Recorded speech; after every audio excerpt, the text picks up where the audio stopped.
Witches Radio, la radio initiatique des sorcières. Witches Radio.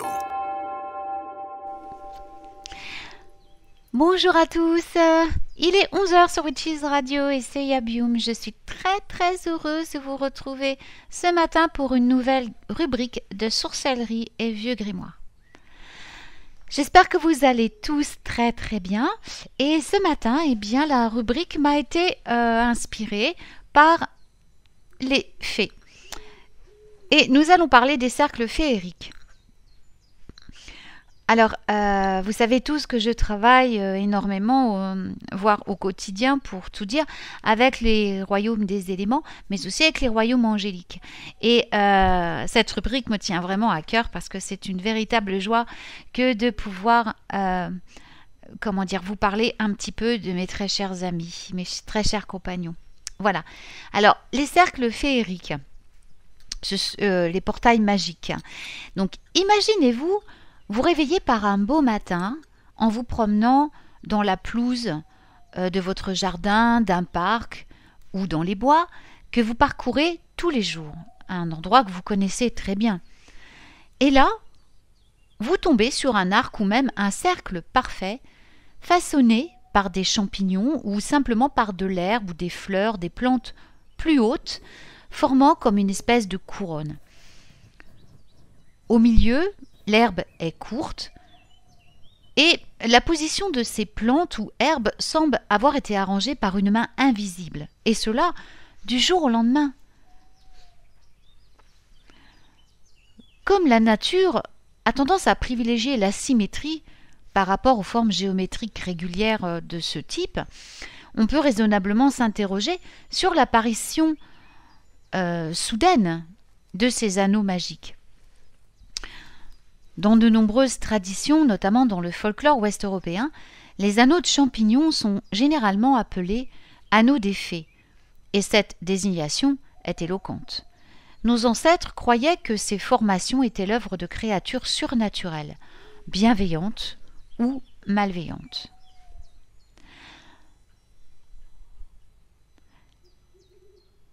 Les noms de ces anneaux font partie d'une longue tradition folklorique qui indique également comment les gens du passé ont interprété leur présence.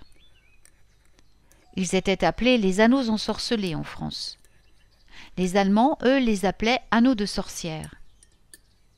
Et comme un article ancien nous en informe, ils croyaient que les sorcières se réunissaient dans ces anneaux pour célébrer la nuit de Walpurgis, c'est-à-dire la nuit du 30 avril au 1er mai, donc la nuit qui précède Beltane.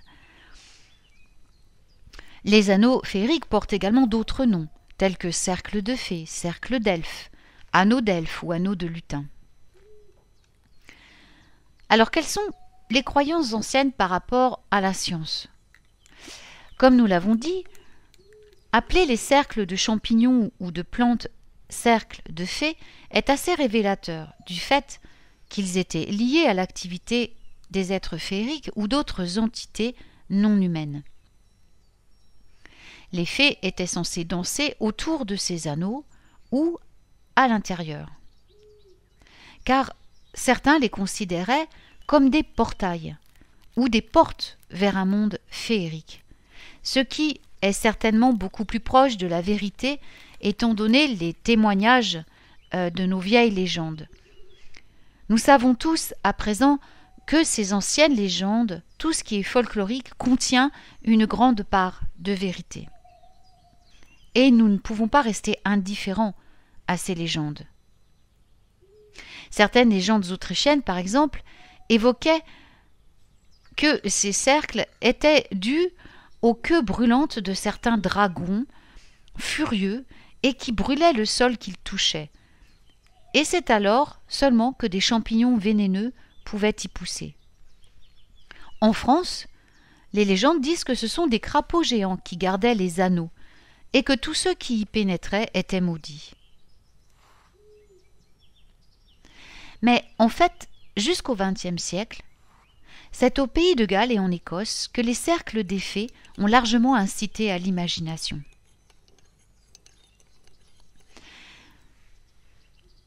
Au Royaume-Uni,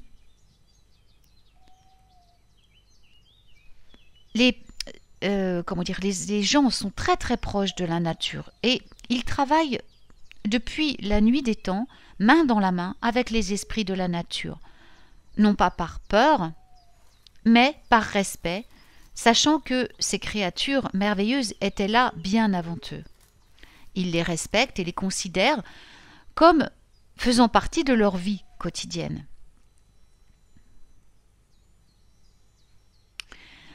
Pour eux, les anneaux féeriques étaient des repères qui indiquaient les portes et les entrées des villages souterrains des fées. J'emploie le terme fée dans le sens général, cela inclut bien sûr tous les êtres du monde féerique, les gnomes, les trolls, enfin tout ça, tout ce qui fait partie du monde des fées. Pour eux, les fées dansaient donc dans des cercles souterrains, faisant apparaître à la surface des champignons vénéneux. Certains disaient qu'ils avaient vu des fées se restaurer sur le chapeau des champignons, et donc que ces champignons étaient en réalité les tables de banquet pour les fées. En fait, les diverses légendes, les traditions, et notamment la tradition des anneaux des fées, sont abondantes et assez fascinantes. Bien sûr, les scientifiques y ont mis leur nez et sont toujours assez perplexes face à ce phénomène. Mais ils se targuent bien sûr maintenant de l'expliquer facilement. Comme décrit dans Golden College, la science nous dit que les cercles de fées ou motifs de certains types de champignons ou de plantes poussant dans des formes circulaires sont un phénomène naturel qui apparaît généralement année après année sur les pelouses, les forêts et les champs. Les cercles de fées se produisent lorsqu'un spore de champignon tombe à un endroit favorable, développe un mycélium, c'est-à-dire la partie végétative du champignon, et déploie un réseau souterrain de fins fils tubulaires appelés hyphes. Des champignons apparaissent alors sur les bords de ce réseau. Les formations continuent à se développer vers l'extérieur, consommant tous les nutriments qu'elles contiennent au fur et à mesure qu'elles grossissent. Un anneau trouvé à Belfort en France, le plus grand jamais vu, mesure environ 2000 pieds de diamètre et a 700 ans. Nous restons bien sûr très très timides par rapport à ce qu'avance la science, puisqu'effectivement les champignons, on le sait, déploient les spores, bien entendu, déploient leur mycélium, mais pas forcément en forme féerique, en forme de cercle, je veux dire, ils les déploient, d'arbre en arbre, c'est tout un réseau souterrain, et pas forcément en forme de cercle. Donc, je pense que la science tente d'expliquer des choses parce que c'est son rôle d'expliquer les choses, mais il n'empêche que ces cercles féeriques, tout comme les cercles de culture, restent tout de même des phénomènes fantastiques qu'on ne peut réellement expliquer. Ce qui leur laisse, bien sûr, leur caractère magique. Et c'est très bien comme ça, à mon avis. Alors, malédiction ou bénédiction? Dans la plupart des contes folkloriques, les anneaux de fées sont considérés comme des endroits dangereux qu'il faut éviter. On voit souvent dans les légendes il ne faut pas entrer dans un anneau de fées. La règle est claire. Si vous entriez dans un cercle de fées, vous mourriez jeune ou seriez transporté dans le royaume des fées.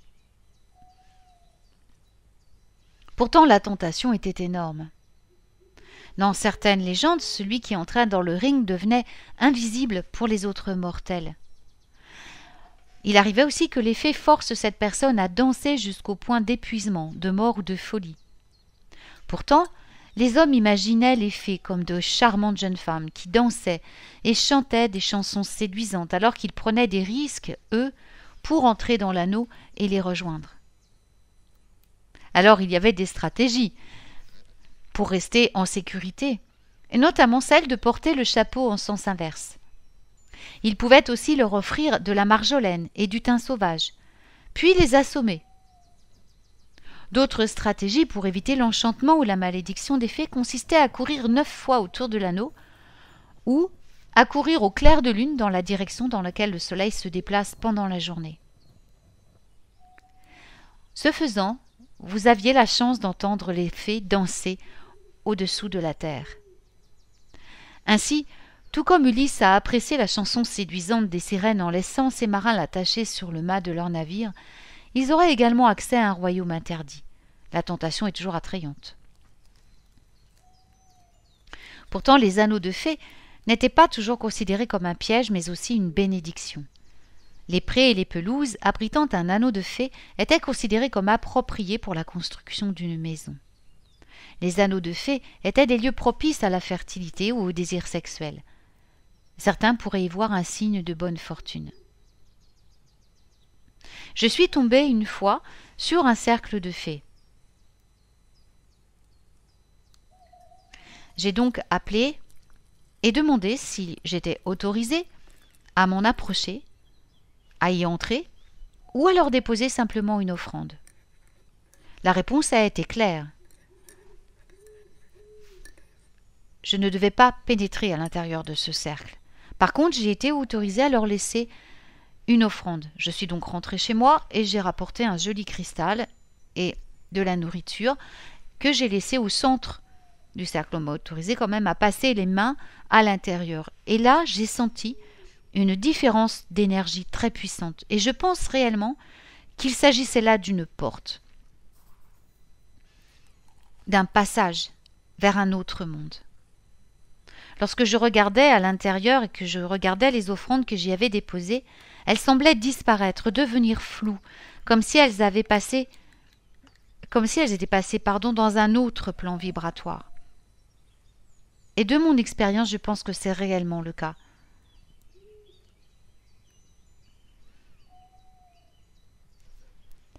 Anneaux des fées et l'inspiration. Les anneaux de fées ont inspiré non seulement les traditions orales, mais aussi des arts comme la littérature ou la peinture.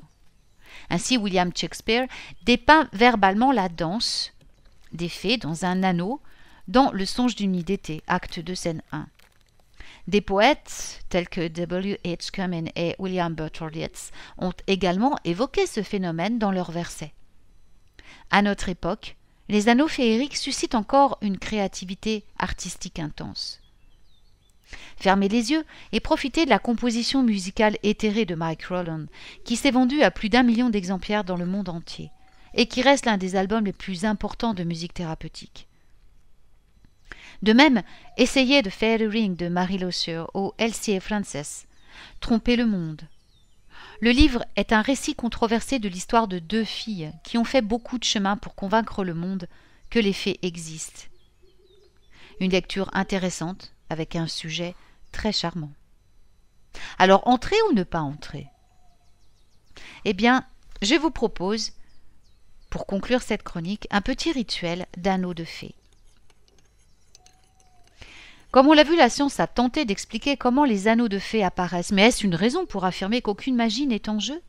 Au contraire, l'endroit où une spore de champignon se développe est un point de toute façon hautement chargé d'énergie.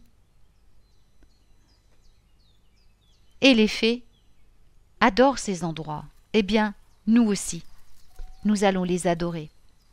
Et si les champignons ont formé ce cercle parfait, cela pourrait fournir le terrain pour un rituel de groupe absolument charmant.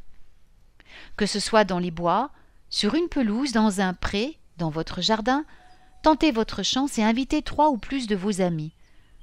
Rendez-vous à cet endroit, de préférence par une chaude nuit au clair de lune. Ayez soin auparavant d'avoir pris un bain ou une douche rituelle pour vous débarrasser de la négativité. Si possible, revêtez des tenues propres et confortables. Puis, rendez-vous autour de l'anneau en tenant des bougies blanches. Apportez de la musique avec vous, de la musique douce, harmonieuse.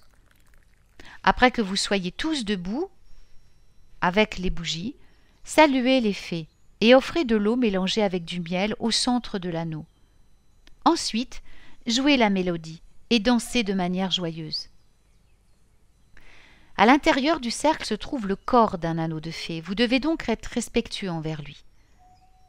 Évitez également toute musique agaçante ou tout ce qui pourrait déranger les fées. Je suis sûre que vous ne voulez vraiment pas faire ça. La nature et les esprits interagissent les uns avec les autres. C'est ainsi qu'ils se manifestent à nous.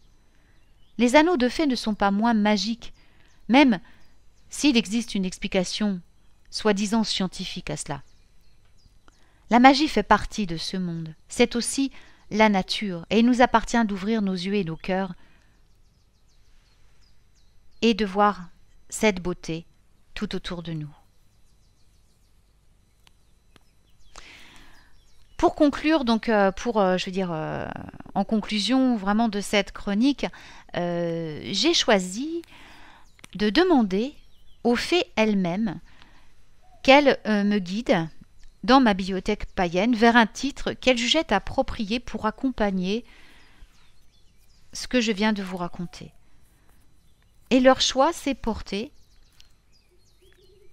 sur un titre, O Mikros Pringipas, un titre de l'artiste grecque Evanthia Eboutsika, qui est une éminente musicienne grecque violoniste et qui compose de magnifiques chansons et des musiques de films.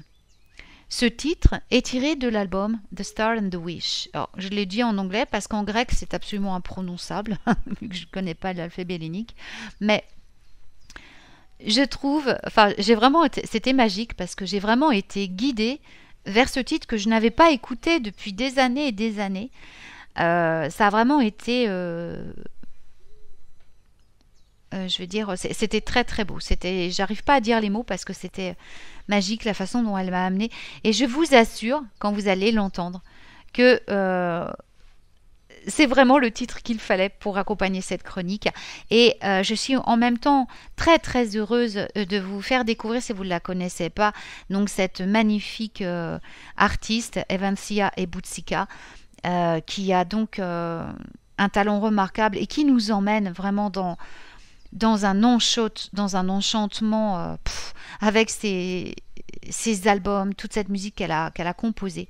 Je vous invite à la découvrir certainement sur YouTube, mais aussi peut-être sur Amazon Prime Music ou sur Deezer. Je pense que vous allez trouver d'autres titres de cette jeune femme. Voilà.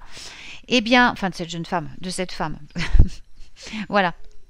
Eh bien, je vous souhaite à présent un très très beau dimanche et tout plein de bonheur à vous et que les fées vous accompagnent et vous apportent bonheur, joie et amour. Witches Radio, la radio initiatique des sorcières. Witches Radio.